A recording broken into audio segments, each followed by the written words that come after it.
जी मंच पर बैठे।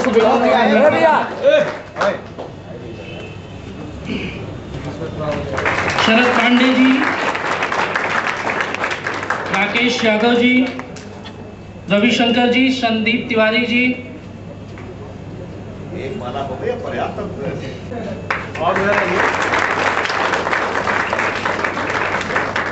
सर आपको हजारों माला पहनाएंगे फिर भी दिल नहीं मानेगा हमारा।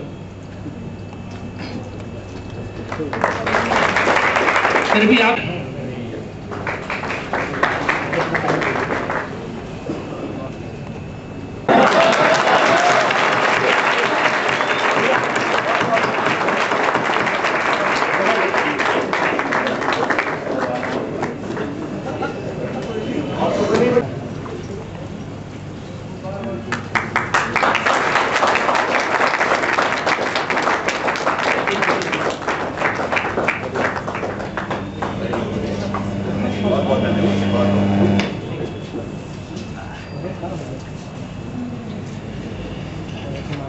जी की धारा हर घर तक पहुंचे, समाज में सभी को न्याय मिले और समाज के यही भाजपा का मूल सिद्धांत है। उत्तर प्रदेश में एक बार फिर मजहबी खेल का मुकाबला हो रहा है। आरक्षण के नाम पर समाज को बांटने का षड्यंत्र चल रहा है। पिछड़े समाज के कोटे को काटकर धार्मिक तुष्टीकरण का दुष्चक्र चलाया जा रहा है।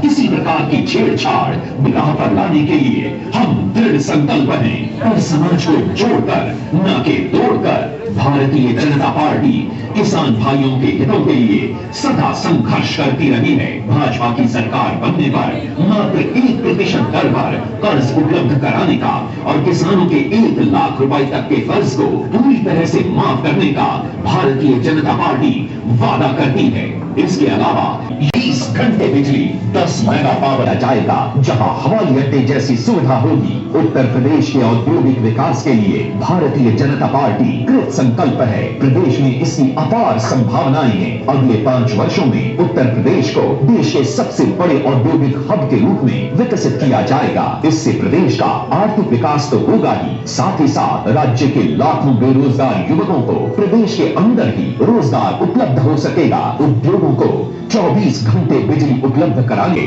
गुजरात की तरह उत्तर प्रदेश में भी ई ग्राम, विश्व ग्राम बनाए जाएंगे। पार्टी का मानना है कि सूचना तकनीक क्रांति से राज्य की तकदीर और तस्वीर बदल जाएगी। भाजपा की सोच सदा युवा रही है और युवकों के लिए भी रही है। पार्टी युवा बेरोजगारों को 18,000 रुपए का भत्ता देने की घोषणा करती है। उद्योगों के जरिए 5 लाख रोजगार सृजन करेगी। लखनऊ, आगरा, वाराणसी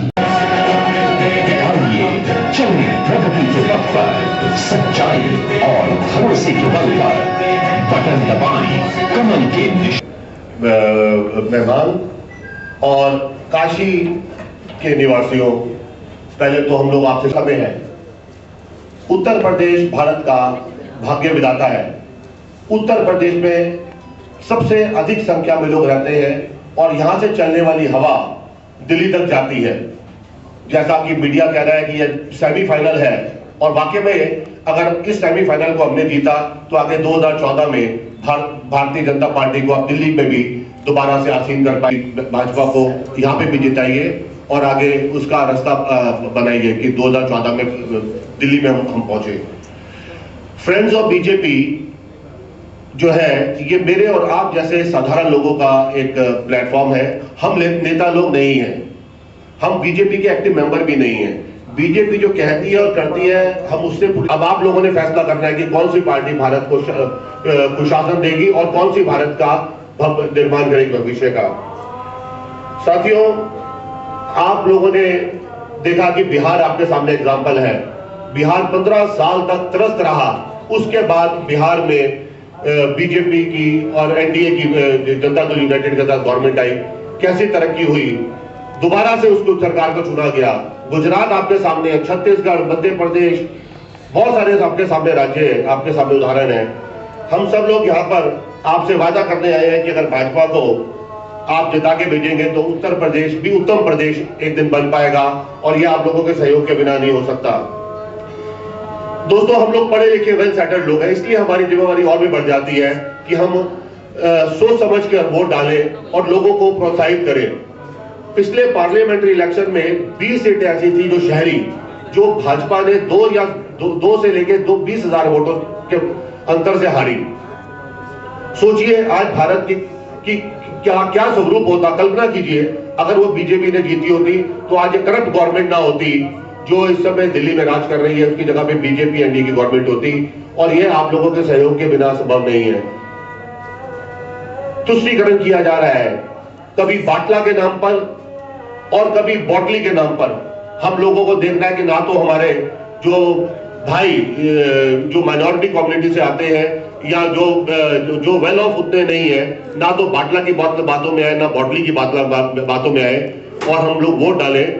मैं ज्यादा समय नहीं लूंगा क्योंकि आप सब लोग रविशंकर जी को सुनने आए हैं। मैं रविशंकर जी से सीधा आग्रह करूंगा, रविशंकर प्रसाद जी जो भारतीय जनता पार्टी के महामंत्री, मुख्य प्रवक्ता तथा रामलला के वकील, जिन्होंने रामलला का केस श्री रविशंकर जी जीता, चारा घोटाले के अंदर जो अभी उजागर हुआ श्री रविशंकर जी का हुआ, आज हम लोग धन्यवाद करते हैं रविशंकर जी का कि आपने हमारे लिए समय निकाला। और रविशंकर जी आपसे आग्रह है कि आप अपना हमें तो मैं विलंब नहीं करूंगा। मैं